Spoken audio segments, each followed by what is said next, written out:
Alden Richard Plate, yan ang story ni Alden, yung mga photodump ni Alden noong January, kasama niya yung mga ka-gym buddies niya, mag-cycling at support din sila sa McDo ni Alden, ay kasama pa Martin, sa Santa Rosa Bayan sa Laguna. Ito, question and answer with Alden and Nadine Lautrec, part 3, for view. Feeling ko since mas memorize yung Siargao, anything Siargao authentic. Parang, Alden, try mo to. Guys, try nyo to. Tas, parang on break days, feeling ko, I think Nadine will be the spearhead. Tagadala ng new things. Yes, and for everyone to experience. Yeah. What I really like about us like hanging today is that parang yung conversations that you opened up kanina, hindi siya yung shallow na conversation. Parang it's really something na may sense. Parang in-depth content. Yes, In-depth. exactly. Ako, and I'm the kind of person who loves having conversations. I can tell that. Yan, mga tanong, bila ka din at Nadine. Feeling ko, pero hindi na naman katantatawagin na gano'n.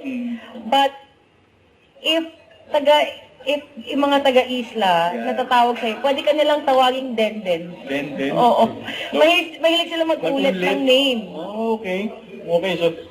Feeling ko, siguro lang naman, hindi ako 100% confident, pero posible yon.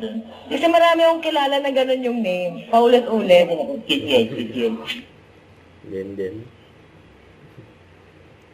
LFG. Let's go.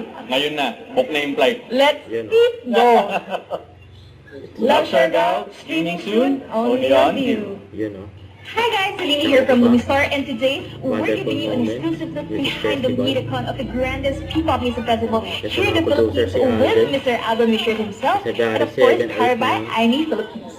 Hello, Sir Alden, and of course, congratulations for such a big partnership. We're really super duper excited. We are too. As the CEO and creative head of Myriad Entertainment, you're really taking a big role here.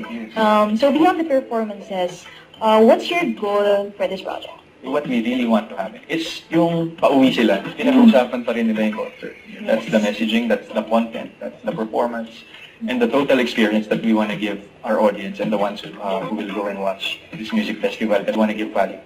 Good thing to know that you're doing this with purpose. Of course, naman, highlighting the Filipino talents, especially the P-pop community. Right now, it's getting worldwide recognition. So this is like a culmination and a celebration of Filipino talent. Congrats on everything. See you guys. Thank you so much. Thank you. And that is it for today's coverage. A big thanks to Miss Forbes of IME Philippines and of course Alden Richards of Myriad Entertainment. And stay tuned guys for more exclusive content. Yun, no?